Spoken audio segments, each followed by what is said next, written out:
BA first semester English pros and writing skill के important questions को आसान English और हिंदी में सीखेंगे, जो आपके एग्ज़ाम के पॉइंट ऑफ व्यू से बहुत ही ज़्यादा इम्पॉर्टेंट हैं और आपके एग्ज़ाम में बहुत बार ये क्वेश्चंस पूछे जाते हैं। इसमें आप सिर्फ ना उत्तर को देखने वाले हैं, बल्कि याद करने का भी बहुत ही अच्छा तरीका आपको हम बताएंगे। तो चलिए शुरू करते हैं और देखते हैं बीए फर्स्ट सेमेस्टर इंग्लिश के एग्ज़ाम की जो भी इम्पोर्टेंट क्वेश्चंस हैं। नंबर फर्स्ट इम्पॉर्टेंट क्वेश्चन है, यूनिट नंबर फर्स्ट से ये क्वेश्चन है write a note on R.N. Tagore, यानी रविन्द्रनाथ टैगोर के ऊपर आपको एक नोट देना है, उनके बारे में लिखना है। आंसर आप किस तरह से लिखेंगे, पहले आप पॉइंट्स को समझ लीजिए, फिर इन्हीं पॉइंट्स के ज़रिए हम आंसर को बनाएंगे। तो सबसे पहला पॉइंट क्या होगा, रविन्द्रनाथ टैगोर जिन्हें गुरुदेव कहा जाता है। इस तरह से आप आंसर लिखने की शुरुआत करेंगे। फिर एक महान पोइट, नोवेलिस्ट, फिलोसफर थे। इनके जो महान कार्य के बारे में है, इसके बारे में अब लिखना है।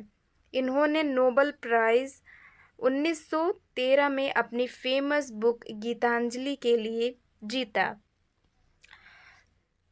अब है इनकी राइटिंग में यूनिवर्सल ब्रदरहुड और ह्यूमैनिटी की भावना दिखती है, यानी ये भाईचारे के बारे में, मानवता के बारे में, इन सभी भावनाओं से जो है राइटिंग में अपने इन सभी भावनाओं को इंक्लूड करते हैं। अब है याद रखिए हमारे नेशनल एंथम जन गण मन के लेखक भी वही हैं, यानी रविन्द्रनाथ टैगोर ने जन गण मन जो हमारा राष्ट्रीय गान है इसको लिखा है। तो इस तरह से आप इन सभी पॉइंट्स को याद करें, जिससे कि आपके एग्ज़ाम में अगर रविन्द्रनाथ टैगोर के बारे में कोई नोट या फिर इनका कंट्रीब्यूशन पूछा गया तो आप आसानी से लिख सकते हैं। तो आप सबसे पहले इन पॉइंट्स को अच्छे से तैयार करें, आप साथ में इसको नोट करते हुए चलें। उसके बाद इसका ब्रीफ में, यानी इससे हम कैसे उत्तर को बनाएंगे, इसके बारे में जानेंगे। तो आइए देख लेते हैं फिर से एक बार सभी पॉइंट्स को। पहला पॉइंट था कि इन्हें गुरुदेव कहा जाता है। ये एक महान पोइट थे, नॉवलिस्ट थे, फिलोसफर थे। उसके बाद जो हमारा चौथा पॉइंट है, ये एक फेमस बुक गीतांजलि के लिए इन्होंने नोबेल प्राइज़ जीता था। फिर एक पॉइंट, पांचवा पॉइंट हमारा क्या होगा, पॉइंट नंबर 5, इनकी राइटिंग की जो विशेषताएं हैं इसके बारे में बताना है। तो इनकी राइटिंग जो है यूनिवर्सल ब्रदरहुड और ह्यूमैनिटी की भावना दिखाती है। फिर सबसे लास्ट, यानी 6 पॉइंट्स हैं टोटल। इन 6 पॉइंट्स को आप याद करके लॉन्ग आंसर में या चाहे शॉर्ट आंसर में आप आंसर बना सकते हैं। तो ये तो था पहला क्वेश्चन, जो कि आपके एग्ज़ाम के लिए बहुत ही ज़्यादा इम्पॉर्टेंट है। अब आइए देखते हैं क्वेश्चन नंबर 2 को। इम्पॉर्टेंट है, what is a short story. तो इसका उत्तर आपको ऐसे पॉइंट्स में याद करना है, उसके बाद इन पॉइंट्स को मिला के आपको इसका आंसर देना होगा। तो सबसे पहले समझते हैं कि शॉर्ट स्टोरी होती क्या है। शॉर्ट स्टोरी एक छोटी और सिंपल कहानी होती है, यानी शॉर्ट स्टोरी बहुत ही छोटी और आसान भाषा का प्रयोग किया रहता है शॉर्ट स्टोरी में। इसमें फ्यू कैरेक्टर्स होते हैं, एक सिंगल प्लॉट और जल्दी एंड हो जाती है। Example, the last leaf and the diamond necklace, ये एक शॉर्ट स्टोरी है। यानी शॉर्ट स्टोरी का मकसद जल्दी और गहरा प्रभाव डालना। तो इस तरह से अगर आपका शॉर्ट क्वेश्चन में ये क्वेश्चन आता है तो आप इतना लिख देंगे तो ठीक है। अगर लॉन्ग में पूछा जाता है तो आप कुछ वर्ड्स को बढ़ा के एक्सप्लेन करके लिख सकते हैं। तो आइए देखते हैं अब क्वेश्चन नंबर 3 को।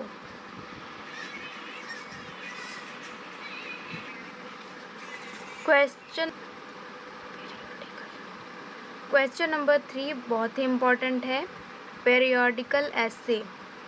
अब हम बात करते हैं पेरियोडिकल एसे की। ये ऐसे एसेज होते हैं जो न्यूज़पेपर या मैगजीन्स में पब्लिश होते हैं। इनफॉर्मल होते हैं, शॉर्ट होते हैं और इंटरेस्टिंग भी। तो यानी ये आप 3 पॉइंट्स पहले याद करिए कि ये पेरियोडिकल ऐसे न्यूज़पेपर या मैगजीन्स में पब्लिश होते हैं। अगला पॉइंट है ये फॉर्मल होते हैं, शॉर्ट और इंटरेस्टिंग भी। अब एक एग्जाम्पल देखते हैं। एग्जाम्पल में है एडिशन और स्टील ने अपने स्पेक्टेटर मैगजीन में बहुत से पेरियोडिकल एसेज लिखे हैं। तो ये क्वेश्चन इम्पॉर्टेंट है। अगर आपको चाहिए कि हम इसे एक्सप्लेन करके इसका आंसर लिखें तो कमेंट में ज़रूर बताइएगा। अब आइए देखते हैं क्वेश्चन नंबर 4। क्वेश्चन नंबर 4 है एनीडॉट एंड डिक्टेशन, यानी एनीडॉट और डिक्टेशन क्या होता है, इसकी डिफिनेशंस देखना है। तो एक इम्पॉर्टेंट डिफिनेशंस यहाँ पे दी गई हैं। एनीडॉट एक छोटी रियल स्टोरी जो मज़ेदार या इंस्पायरिंग हो, इसे ही क्या कहा जाता है, एनीडॉट। अब देखते हैं डिक्टेशन। तो डिक्टेशन क्या होता है, राइटर के वर्ड की चॉइस, इससे राइटिंग का टोन और स्टाइल पता चलता है। तो इस तरह से आपको क्लियर हो गया होगा कि एनीडॉट एक रियल स्टोरी होती है जो कि मज़ेदार या इंस्पायरिंग हो सकती है, और डिक्टेशन राइटर के वर्ड की चॉइस, इससे राइटिंग का टोन और स्टाइल पता चलता है। क्वेश्चन नंबर 5 है द लास्ट लीफ चैप्टर का नाम है। अब हम आते हैं कहानी द लास्ट लीफ पर। ऑथर ओ हेनरी ने इसमें होप और सेक्रीफाइस का मैसेज दिया है। बेरम नाम का एक पेंटर अपनी ज़िंदगी रिस्क पर डालकर जॉन्सी के लिए आखिरी पत्ता बनाता है। मोरल, दूसरों की मदद और सेक्रीफाइस लाइफ को नई उम्मीद देते हैं। तो इस तरह से इस स्टोरी का जो भी कंक्लूज़न निकलता है उसे ही आपको लिखना है, द लास्ट लीफ। तो ये थे मोस्ट 5 इम्पॉर्टेंट क्वेश्चंस। अगर इसी तरह आपको और भी इम्पॉर्टेंट क्वेश्चंस की क्लासेस चाहिए तो उसके लिए कमेंट करके ज़रूर बताइएगा। BA first semester English pros and writing skill के इम्पॉर्टेंट क्वेश्चंस को आसान इंग्लिश और हिंदी में सीखेंगे, जो आपके एग्ज़ाम के पॉइंट ऑफ व्यू से बहुत ही ज़्यादा इम्पॉर्टेंट हैं और आपके एग्ज़ाम में बहुत बार ये क्वेश्चंस पूछे जाते हैं। इसमें आप सिर्फ ना उत्तर को देखने वाले हैं बल्कि याद करने का भी बहुत ही अच्छा तरीका आपको हम बताएंगे। तो चलिए शुरू करते हैं और देखते हैं बीए फर्स्ट क्वेश्चन इम्पॉर्टेंट जो है, critical appreciation of professions for human. ये जो है इस जो ये राइटिंग है इसके बारे में लिखना है। तो हमने अभी तक पॉइंट्स को देखा था, अब हम देखते हैं इसको कैसे पॉइंट्स को मिला के आंसर को लिखना है। तो आंसर सबसे पहले आंसर में आपको लिखना है Virginia Woolf in this essay discussions the struggles of human writers. सबसे पहले आपको राइटर के बारे में लिखना है कि किसने इसको लिखा है। तो ये जो ऐसे है critical appreciation professions for human, इसकी जो राइटर हैं वो है वर्जीनिया वुल्फ। इन्होंने क्या डिस्कस किया है, discuss the struggles of human writers.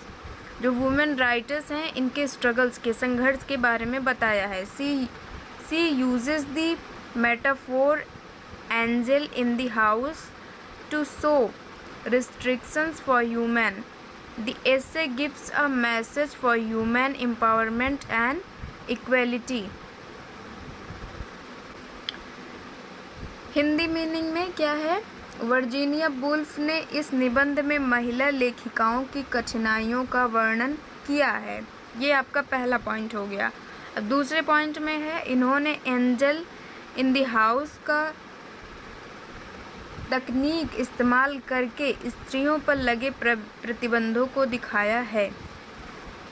Fourth point है यह निबंध स्त्री सशक्तिकरण और समानता का संदेश देते हैं।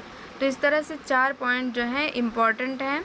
अगर इससे रिलेटेड कोई भी आपका क्वेश्चन आता है तो आप इस तरह से इसका आंसर लिख सकते हैं। अगर आपको कुछ भी ना समझ में आया हो इससे तो कमेंट करके बताएं, जिससे कि हम और इजी तरीके से इसको समझाने का प्रयास करेंगे।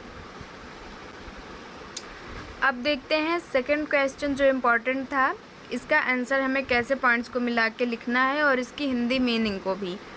तो सेकंड क्वेश्चन था right a note on Virginia Woolf. इनके बारे में एक नोट लिखना है, इनके बारे में बताना है।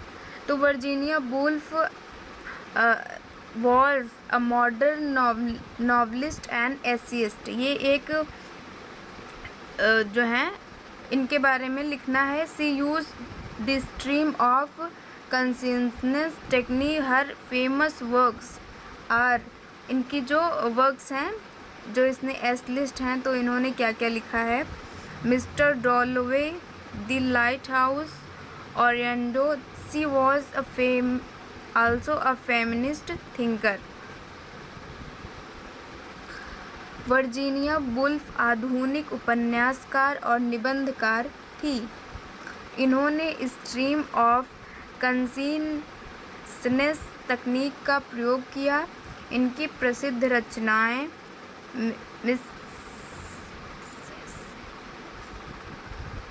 Mrs Dalloway, to the lighthouse और ऑरलैंडो है। वे एक नारीवादी चिंतक भी थी। A note on doctor APJ Abdul Kalam's view on religion. इसका आंसर होगा डॉक्टर कलाम बिलीव्ड, वो विश्वास करते थे that all religions teach humanity and peace. He promoted communal harmony. He advised youth to balance science and spirituality. अब देखते हैं इसकी हिंदी मीनिंग को। डॉक्टर APJ अब्दुल कलाम का मानना था कि सभी धर्म मानवता और शांति का संदेश देते हैं। उन्होंने सदैव सांप्रदायिक सौहार्द को बढ़ावा दिया है। वे युवाओं को विज्ञान और अध्यात्म में संतुलन रखने की सलाह देते थे। Question number 4, discuss APJ Abdul Kalam as a portrait. Answer है doctor Kalam served India through his work in ISRO and DRDO. He made India self-reliant in missile technology. As president, he inspired youth with patriotism. He truly lived for the nation. इसकी Hindi meaning है doctor कलाम ने ISRO और DRDO में अपना कार्यों से भारत की सेवा की। इन्होंने भारत को मिसाइल तकनीक में आत्मनिर्भर बनाया। राष्ट्रपति के रूप में उन्होंने युवाओं को देशभक्ति से प्रेरित किया। वे वास्तव में सच्चे देशभक्त थे। तो ये थे सभी यूनिट नंबर 7 के मोस्ट इम्पॉर्टेंट क्वेश्चंस। अगर आपको और भी किसी टॉपिक पे चाहिए वीडियो तो उसके लिए कमेंट करके ज़रूर बताइएगा। इस क्लास में हम डिस्कस करेंगे BA फर्स्ट सेमेस्टर इंग्लिश के यूनिट नंबर 7 के जो भी मोस्ट इम्पॉर्टेंट क्वेश्चन हैं जो आपके एग्ज़ाम में बार बार रिपीट होते हैं। आज नंबर 7 से 70% जो है सिलेबस डन हो जाएगा। तो आइए देखते हैं सभी क्वेश्चंस को और उनके आंसर को। इस क्लास में आप सिर्फ ना वीडियो को देखेंगे वरना आंसर याद करने का आसान तरीका भी बताएंगे। तो आइए देखते हैं। सबसे पहले क्वेश्चन नंबर फर्स्ट है professions for human critical appreciation. सबसे पहले आप पॉइंट्स तैयार करें जिससे कि पॉइंट से ही आंसर को बना के लिखना है। नाम है इसी को डिस्क्राइब करके लिखना है आंसर में। तो पहले आप पॉइंट्स याद करेंगे आंसर को, फिर सबसे पहले आप लिखेंगे रिटन बाय वर्जीनिया वुल्फ। तो ये इस क्रिटिकल एप्रिसिएशन जो है इसकी राइटर हैं कौन? Virginia Woolf. सेकंड पॉइंट है इसमें क्या बताया गया है, क्या इस स्टोरी में है। तो स्ट्रगल्स ऑफ ह्यूमन राइटर्स, जो वुमेन है राइटर्स का जो स्ट्रगल संघर्ष है, इनके बारे में इस एप्रिसिएशन में दिया गया है। अब थर्ड पॉइंट है angle in the house, symbol of restriction, message, human empowerment, equality. तो ये 4 पॉइंट्स हो गए। अब इनको आइए हिंदी में समझते हैं। हिंदी में है पहला पॉइंट जो था लेखिका वर्जीनिया वुल्फ, सेकंड है महिला लेखिकाओं की कठिनाइयों के बारे में बताया है इस हिस्से में, और एंजल इन द हाउस यह एक प्रतिबंध का प्रतीक है। उसके बाद चौथा पॉइंट जो है मैसेज ह्यूमन एम्पावरमेंट, संदेश क्या है, नारी सशक्तिकरण और समानता। तो ये सभी पॉइंट्स हो गए। इन्हीं पॉइंट्स को आप मिला के इसका आंसर लिख सकते हैं। तो सबसे पहले आपको इन पॉइंट्स को तैयार करना होगा। पॉइंट्स तैयार करने के लिए आप इन सभी को बार बार रीड करना होगा और साथ ही आपको बार बार इसको लिख के प्रैक्टिस करनी होगी। अगर आप चाहते हैं कि इन सभी पॉइंट्स को मिला के हम आंसर तैयार करें तो इसके लिए भी आप कमेंट करके बताएं, तो नेक्स्ट वीडियो हम इसके ऊपर भी अपलोड करेंगे। आइए देखते हैं अब सेकंड इम्पॉर्टेंट क्वेश्चन को। सेकंड इम्पॉर्टेंट क्वेश्चन है नोट ऑन वर्जीनिया वुल्फ। सबसे पहले ये एक मॉडर्न नोवेलिस्ट, एसेइस्ट हैं, और उसके बाद सेकंड पॉइंट जो है यूज्ड स्ट्रीम ऑफ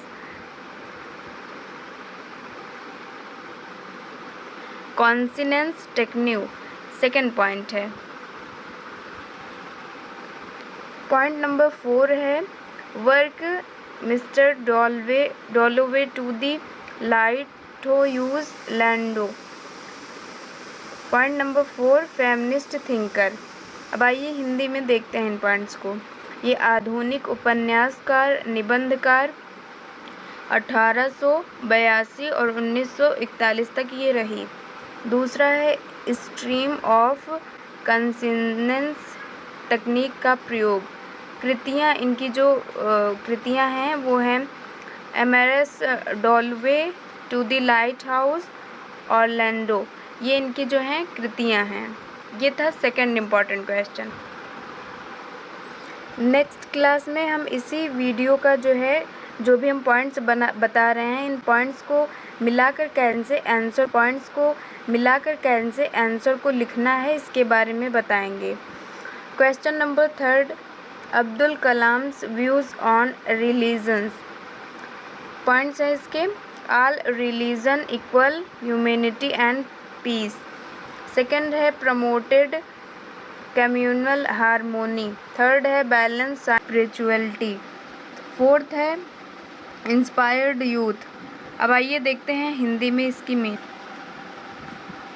तो अब्दुल कलाम ने जो है धर्म के बारे में क्या बताया है, क्या उनके विचार थे, इसके बारे में लिखना है। तो ये सभी धर्मों को मानवता और शांति का समर्थन करते थे, सांप्रदायिक सौहार्द का समर्थन, विज्ञान और आध्यात्म में संतुलन, और युवाओं को प्रेरित, यानी इनके जो क्वेश्चन नंबर 4 है Abdul Kalam's as a portrait. English point इसके हैं। सबसे पहला, यानी इसमें आपको लिखना है उत्तर में कि अब्दुल कलाम एक देशभक्त के रूप में क्या क्या कार्य किए, तो उनके वर्क्स के बारे में बताना है। सब इसमें भी 4 पॉइंट हैं। ये मान लीजिए आपके शॉर्ट और लॉन्ग किसी भी टाइप के क्वेश्चंस में ये क्वेश्चन आ सकता है। तो पॉइंट्स आप याद रहेगा आपको, तो आप कोई भी क्वेश्चन एक्सप्लेन करके लिख सकते हैं। सबसे पहला पॉइंट है worked in ISRO DRDO। Second point है made India missile self reliance. Third है as president inspired youth. Fourth है true servant of the nation. अब आइए हिंदी मीनिंग को देखें। सबसे पहला है इशारों व DRDO में कार्य। दूसरा है भारत को मिसाइल तकनीक में आत्मनिर्भर बनाया। थर्ड पॉइंट है राष्ट्रपति के रूप में युवाओं को प्रेरित किया। फोर्थ पॉइंट है सच्चे देशभक्त थे। तो ये थे अब्दुल कलाम एक देशभक्त के रूप में। और साथ ही क्वेश्चन नंबर 3 में हमने देखा था, ये एक राइटर भी हैं और एक जो हैं साइंटिस्ट के साथ साथ एक राष्ट्रपति भी थे।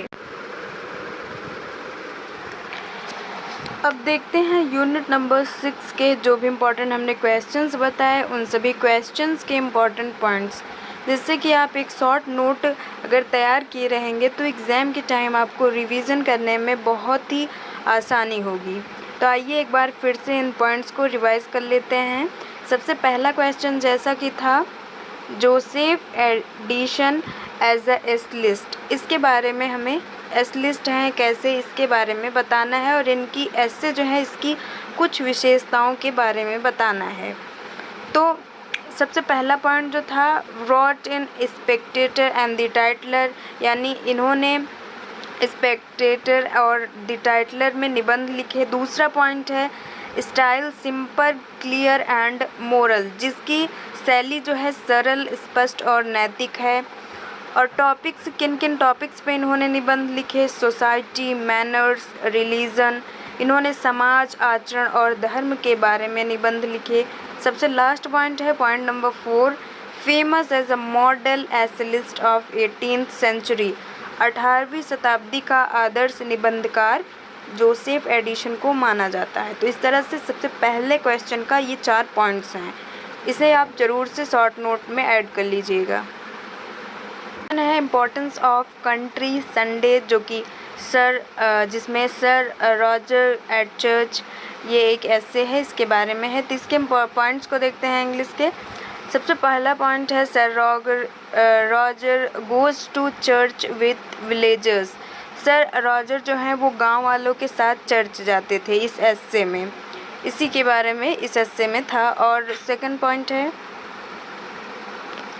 सो सिंप्लिसिटी डिवोशन एंड डिसिप्लिन, जो कि सादगी, भक्ति और अनुशासन इस एस्से में दिखता है, झलकता है, यूँ समझिए। Roger kind landlord plus religious, जो रॉजर हैं वो दयालु, जमींदार व धार्मिक व्यक्ति हैं। और फोर्थ पॉइंट है, ये ऐसे हाइलाइट्स करता है रिलीजन इन विलेज लाइफ, धर्म और ग्रामीण जीवन के महत्व को। Charles Lamb as an essayist, Charles Lamb के जो एक एसेलिस्ट हैं, इनके एसेस के बारे में, इनके बारे में बताना है कुछ पॉइंट्स। पहला है कार्ल्ड प्रिंस ऑफ एसेलिस्ट, चार्ल्स लैम जो हैं वो प्रिंस कहे जाते हैं, जो ऐसे लिखने वाले लेखक हैं उनके प्रिंस कहे जाते हैं। सेकंड पॉइंट है ऐसे ऑफ लिया, फेमस ऐसे है चार्ल्स लैम का। थर्ड पॉइंट है फीचर्स, इनके ऐसे में जो विशेषताएं हैं वो humour, pathos, nostalgia, personal touch, हास्य, करुणा, स्मृतियाँ, व्यक्तिगतता, इन सभी के बारे में विशेषताएं हैं इनके ऐसे की। पॉइंट नंबर 4 है स्टाइल क्या होती है, शैली, आत्मीय, intimate and emotional. Question number 4 था autobiographical elements in dream children, जो एक ऐसे है, इसके बारे में क्या, इस ऐसे में क्या क्या बताया गया है यही लिखना है। पहला पॉइंट था चाइल्डहुड मेमोरीज, बचपन की यादों के बारे में बताया गया है। सेकंड पॉइंट है ब्रदर जॉन के बारे में। थर्ड पॉइंट है अनफुलफिल्ड लव, एनी सिमनस के बारे में जो है थर्ड था ये। अब देखते हैं फोर्थ पॉइंट है ड्रीम ब्रेक्स रियलिटी, जो एक इनकी ये सपना था वो वास्तविकता में अंत में पता चलता है कि ये सभी क्या थे, एक इमेजिनेशन थे। Question number 5 critical appreciation of dream children, इसके पॉइंट्स देखते हैं। Mixture of simplicity, pathos, imagination, ये जो एक ऐसे है इसमें क्या सादगी, करुणा व कल्पना का मेल है। Shows personal grief and plus tender emotions, व्यक्तिगत दुख और भावनाओं को प्रकट किया गया है। थर्ड पॉइंट है स्टाइल लैरिकल इमोशनल, शैली जो है काव्यात्मक है और भावुक है। फोर्थ पॉइंट है one of the Lamb's finest essays, Lamb का जो श्रेष्ठ निबंध है ड्रीम चिल्ड्रन। अगर आप बीए फर्स्ट ईयर के स्टूडेंट हैं और आपने भी इंग्लिश सब्जेक्ट लिया है तो आज की ये क्लास आपके लिए बहुत ही ज़्यादा इम्पॉर्टेंट होने वाली है। क्योंकि आज की इस क्लास में आप जानेंगे बीए फर्स्ट सेमेस्टर इंग्लिश के जो भी बहुत ही इम्पॉर्टेंट क्वेश्चंस हैं आपके एग्ज़ाम के लिए। उन सभी क्वेश्चंस और उनके आंसर को आज की इस क्लास में हम डिस्कस करेंगे, वो भी एकदम आसान भाषा में, जिससे कि आपको याद करने में कोई भी प्रॉब्लम ना आए और आप एग्ज़ाम में आंसर को एकदम अच्छे तरीके से लिख पाएँ। ये आप जानते होंगे बीए फर्स्ट सेमेस्टर इंग्लिश में टोटल 8 यूनिट्स हैं। इन्हीं को मिला के आपका इंग्लिश का सिलेबस बना है। तो अभी तक हमने देखे थे 5 यूनिट तक के इम्पॉर्टेंट क्वेश्चंस। आज की इस क्लास में आप देखने वाले हैं यूनिट नंबर 6 के जो भी इम्पॉर्टेंट क्वेश्चंस हैं। आइए देखते हैं question number first. Question number first में है write a note on Joseph Addison as an essayist. लिखना है जोसेफ एडिशन के बारे में, जो कि एक एसलिस्ट हैं। चलिए देखते हैं आंसर को। आंसर है Joseph Addison was a famous English essayist. Joseph Addison एक प्रसिद्ध अंग्रेज निबंधकार थे। He wrote essays in the Spectator and the Tatler. उन्होंने द स्पेक्टेटर और द टाइटलर जैसी पत्रिकाओं में निबंध लिखे। His style was simple and clear and moral. Style was simple, clear and moral. उनकी भाषा सरल, स्पष्ट और नैतिक थी। His essays dealt with society, religion and manners. ये निबंध में समाज, धर्म और आचरण पर आधारित थे। He considered as a model essayist of 18th century. 18वीं शताब्दी का आदर्श निबंधकार जोसेफ एडिशन को माना जाता है।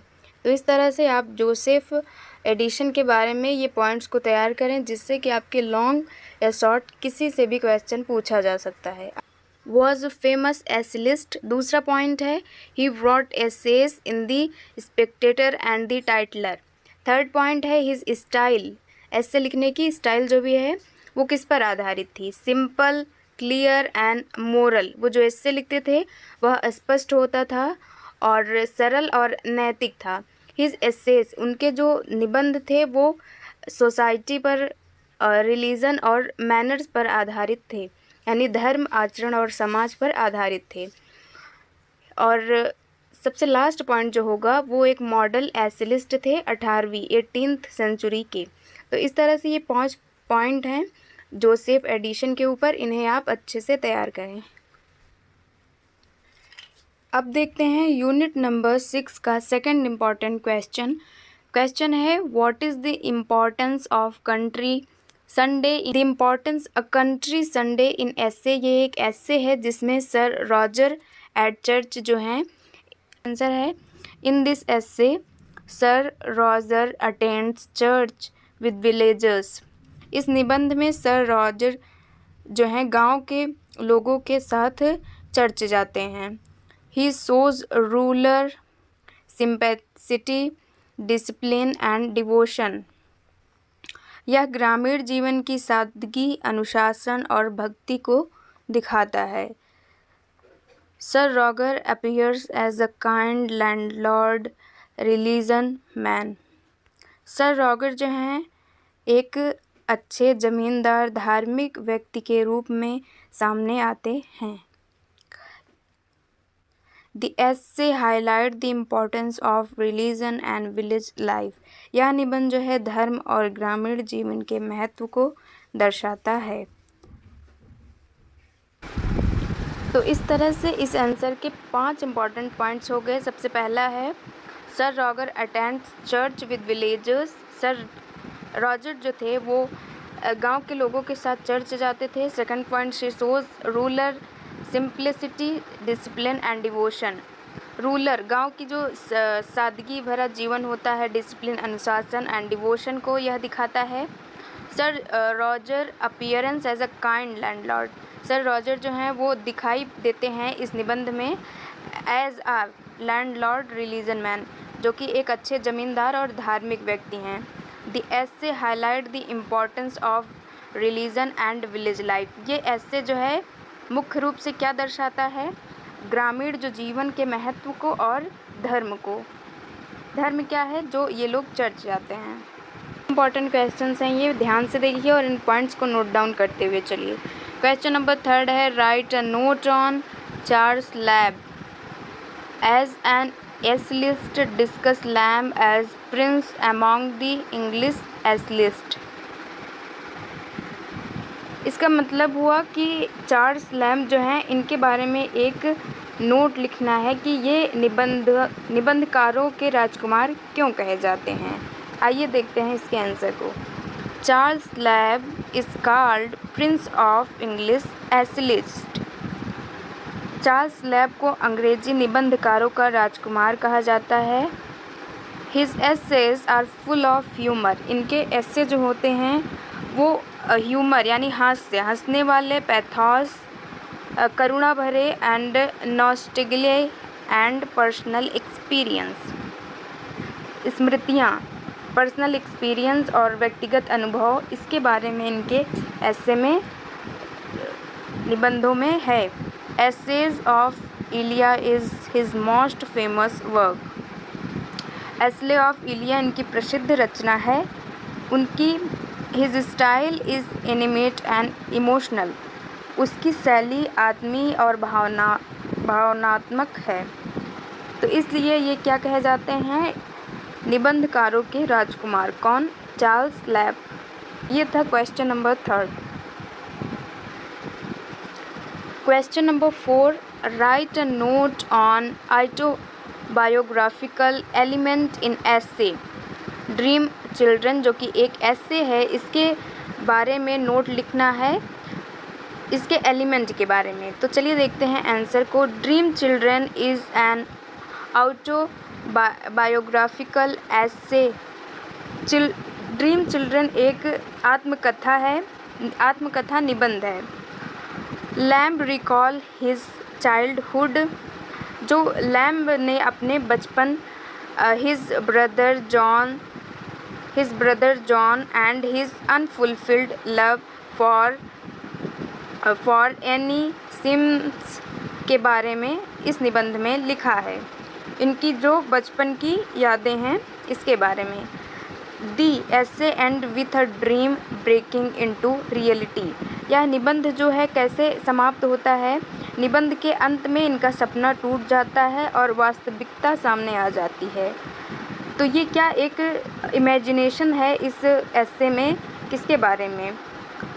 जो लैम्ब हैं इनके बचपन और भाई बहन और अधूरी प्रेम कहानी के बारे में इन्होंने इस ड्रीम चिल्ड्रन एसे में बताया है इसके बारे में। तो इस तरह से इस आंसर के पॉइंट हो गए कि ड्रीम चिल्ड्रन एक क्या है?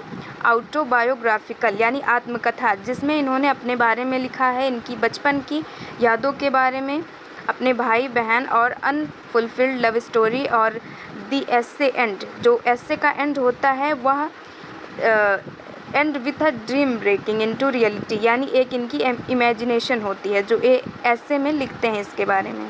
मोस्ट इम्पॉर्टेंट क्वेश्चन है जो आपके एग्ज़ाम में बहुत बार, इस ड्रीम चिल्ड्रन जो आपका लेसन है इससे बहुत ही बार क्वेश्चन आता है। तो आइए देखते हैं। क्वेश्चन नंबर 5 जो है वो है number 5, give a critical appreciation of dream children. The essay combines simplicity, pathos and imagination. यह निबंध सादगी, करुणा और कल्पना का अद्भुत मेल है। ड्रीम चिल्ड्रन ये एक एसे है। It shows Lamb's tender emotions and personal grief. इसमें क्या लैम्ब की गहरी भावनाओं और व्यक्तिगत दुख को प्रकट करता है। इस एसे में यही है। His style is lyrical and intimate. उनकी शैली जो है काव्यात्मक और आत्मीय है। It is one of his finest essays. यह उनकी श्रेष्ठ निबंधों में से एक है। किसके? जो लैम्ब हैं इनकी एसे में ये एक फेमस एसे है। नाम इसका क्या है? ड्रीम चिल्ड्रन, जिसमें कि इनके गहरी भावनाओं और व्यक्तिगत दुख को प्रकट किया गया है। तो इस तरह से थे यूनिट नंबर 6 के मोस्ट इम्पॉर्टेंट क्वेश्चंस जो कि आपके एग्ज़ाम में बार बार पूछे जाते हैं। अगर आपको कोई भी डाउट हो या और भी किसी टॉपिक पे वीडियो चाहिए तो उसके लिए कमेंट करके ज़रूर बताइएगा। तो मिलते हैं नेक्स्ट वीडियो में। हेलो स्टूडेंट्स, आज हम BA फर्स्ट सेमेस्टर की English pros and writing skill के यूनिट नंबर 8 को पढ़ेंगे। जो भी इसके इम्पॉर्टेंट क्वेश्चंस हैं आपके एग्ज़ाम के लिए, उन सभी क्वेश्चंस को ईजी तरीके से याद करने का भी आइडिया आपको बताएंगे। यूनिट नंबर 8 में है computer and writing skill in English.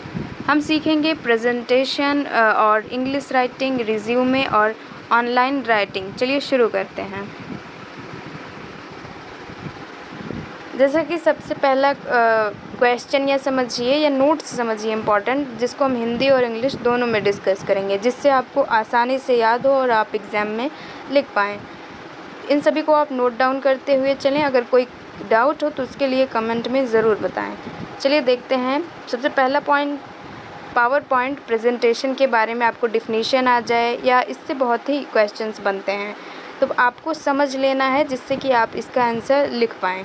सबसे पहले पावर पॉइंट प्रेजेंटेशन होता क्या है? यह एक डिजिटल टूल है जिससे हम किसी टॉपिक को स्लाइड में पिक्चर्स, टेक्स्ट और एनिमेशन के साथ प्रेजेंट करते हैं। अब जैसे जो लोग कंप्यूटर का कोई कोर्स किए होंगे या कर रहे होंगे उनको तो पावर पॉइंट के बारे में पता ही होगा। जैसे हमारी विंडोज़ होती हैं, उसी तरह जो एक प्रेजेंटेशन बनता है, जैसे ऑफिस के काम के लिए हुआ या कोई भी प्रोजेक्ट हुआ, उसके लिए जो प्रेजेंटेशन बनता है जिसमें कि स्लाइड्स और पिक्चर्स होते हैं, टेक्स्ट होता है, एनिमेशन के साथ उसको क्या किया जाता है, प्रेजेंट किया जाता है।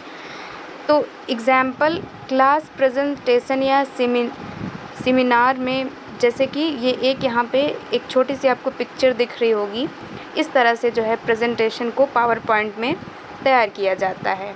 अब आइए सेकंड इम्पॉर्टेंट टॉपिक को देखते हैं जिससे आपके एग्ज़ाम में क्वेश्चंस हर बार आते ही हैं। ये पॉइंट है लेटर राइटिंग और एप्लीकेशन राइटिंग, जो कि फॉर्मल लेटर्स और इनफॉर्मल लेटर्स दोनों इसमें आप जानेंगे। सबसे पहले हम आते हैं लेटर राइटिंग पर। तो लेटर राइटिंग जो है, फॉर्मल लेटर ऑफिशियल कामों के लिए लिखे जाते हैं। इनमें लैंग्वेज पोलाइट और प्रोफेशनल होती है। यानी हम जो फॉर्मल लेटर्स लिखते हैं, जैसे कि किसी जॉब के लिए हुआ या फिर स्कूल में प्रिंसिपल के को, तो इस तरह के जो लेटर्स होते हैं इनको हम कहते हैं फॉर्मल लेटर्स, जिसमें पोलाइट का मतलब विनम्र तरीके से और प्रोफेशनल तरीके से हमें लैंग्वेज का यूज़ करना होता है। अब फॉर्मल लेटर्स के भी कई टाइप्स होते हैं, कई प्रकार होते हैं। जैसे कि टाइप्स ऑफ फॉर्मल लेटर्स, पहला टाइप जो हो गया बिज़नेस लेटर। किसी बिज़नेस कम्युनिकेशन के लिए हम क्या करते हैं, फॉर्मल लेटर में बिज़नेस लेटर का यूज़ करते हैं। अब सेकंड लेटर जो हो गया कंप्लेंट लेटर, कोई प्रॉब्लम बताने के लिए जो है वो कंप्लेंट लेटर का यूज़ किया जाता है। तो ये हो गए 2 types of formal letters. Total जो है वो 5 टाइप के होते हैं फॉर्मल लेटर्स। अब आइए देखते हैं थर्ड जो है फॉर्मल लेटर में आता है FIR, जिसमें फर्स्ट इन्फॉर्मेशन रिपोर्ट, पुलिस में या रिपोर्ट दर्ज करने के लिए FIR लेटर्स का यूज़ किया जाता है। ये था थर्ड। अब देखते हैं फोर्थ जो फॉर्मल लेटर्स का टाइप है वो है ग्रीवेंस लेटर। कंप्लेंट या प्रॉब्लम बताने के लिए ग्रीवेंस लेटर लिखा जाता है। अब लेटर का 5 जो है टाइप्स जो है वो है इन्फॉर्मेशन पाने का फंडामेंटल राइट, जिसे कहते हैं RTI, राइट टू इन्फॉर्मेशन। तो इस तरह से हो गए 5 types of formal letters. Unit number 8 का क्वेश्चन नंबर 3 या टॉपिक नंबर 3 है, बहुत ही इम्पॉर्टेंट, जिससे भी बहुत ज़्यादा क्वेश्चन आते हैं। यूँ समझिए ये आपका सिलेबस ही पूरा इस वीडियो में कवर किया गया है। यूनिट नंबर 8 का 3 है प्रिपेयरिंग रिज्यूमे एंड CV, जिसमें आप किसी जॉब के लिए अपना एक्सपीरियंस है, क्वालिफ़िकेशंस है, इन सभी को प्रिपेयर करते हैं, किसमें, रिज्यूमे और CV में। तो ये क्या होता है आइए देखते हैं। तो रिज्यूमे जो क्या होता है वो शॉर्ट होता है, जिसमें कि आप स्किल्स और अचीवमेंट को हाईलाइट करते हैं, जिसमें अपने बारे में, जैसे आप किसी जॉब के लिए अप्लाई कर रहे हैं तो उसमें अपनी स्किल्स और जो भी अचीवमेंट है इसके बारे में शॉर्ट में लिखते हैं रिज्यूमे में। अब सीवी देखते हैं, सीवी में क्या होता है, पूरा डिटेल्ड होता है, जिसमें पूरी एकेडमिक और वर्क हिस्ट्री होती है सीवी में, जिसको आप थोड़ा और डिटेल में लिखते हैं। रिज्यूमे थोड़ा शॉर्ट होता है और सीवी जो है वो डिटेल्ड होता है। अब इसमें लेटर्स भी आते हैं, जैसे कि सीवी एक होता है लेटर ऑफ एक्सेप्टेंस और एक होता है लेटर्स ऑफ रिजिग्नेशन, यानी आप किसी जॉब को छोड़ना चाहते हैं तो उसके लिए आप जैसे रिज़ाइन देना चाहते हैं तो उसके लिए आप सेकंड लेटर को लिखेंगे, और जैसे आप जॉब के लिए अप्लाई कर रहे हैं तो लेटर ऑफ एक्सेप्टेंस का जो है ये लेटर होता है। अब देखते हैं फोर्थ इम्पॉर्टेंट टॉपिक जो है ऑनलाइन राइटिंग। इससे भी बहुत ही ज़्यादा क्वेश्चंस आते हैं।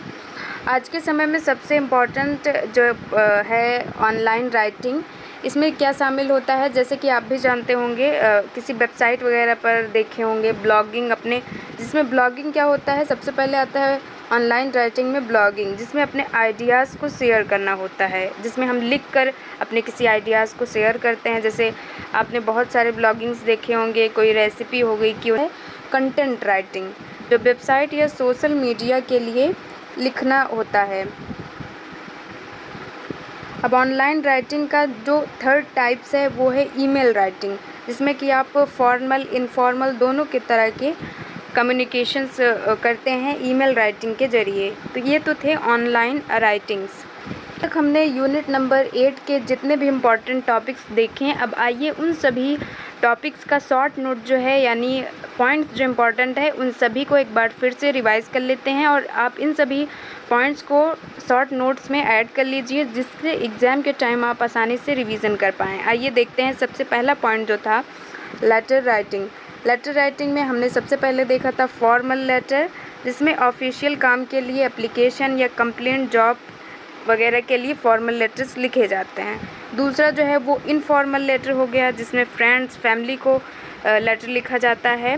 पत्र लेखन संवाद यानी बातचीत करने का आसान और प्रभावी तरीका है। अब सेकंड इम्पॉर्टेंट क्वेश्चन जो था है और रिज्यूमे, तो शॉर्ट में इसके पॉइंट्स क्या हुए। सीवी क्या होता है, डिटेल्ड एकेडमिक कैरियर रिकॉर्ड होता है, जिसमें पूरा शैक्षणिक और प्रोफेशनल विवरण जो है सीवी में हम लिखते हैं। और रिज्यूमे क्या होता है, ये शॉर्ट फोकस्ड समरी होता है, छोटा सारांश, जिसमें स्किल अचीवमेंट को हाईलाइट करते हैं। थर्ड क्वेश्चन के शॉर्ट पॉइंट्स हैं content writing, blogging, email writing, ये सभी ऑनलाइन राइटिंग्स में आते हैं। कंटेंट राइटिंग जैसा कि हमने देखा था, ये एक वेबसाइट या सोशल मीडिया के लिए लिखना है। कंटेंट राइटिंग वेबसाइट या सोशल मीडिया के लिए लिखा जाता है। ब्लॉगिंग में ऑनलाइन इंफॉर्मेटिव पर्सनल आर्टिकल्स लिखे जाते हैं। ब्लॉगिंग ऑनलाइन लिखना।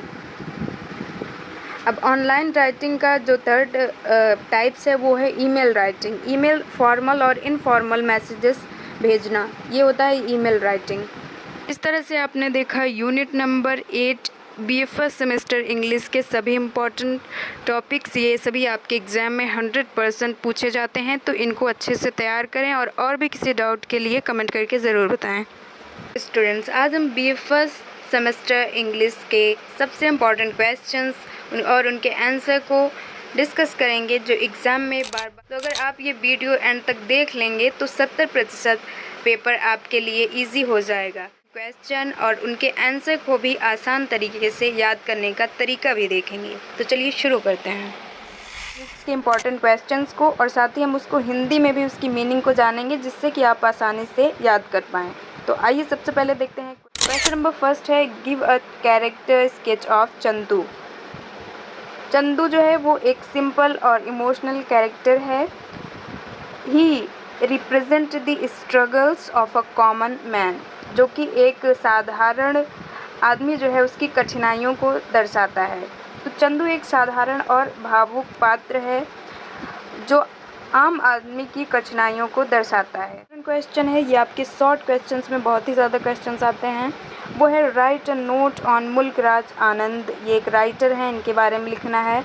तो मुल्क राज आनंद एक फेमस इंडियन इंग्लिश नॉवलिस्ट थे।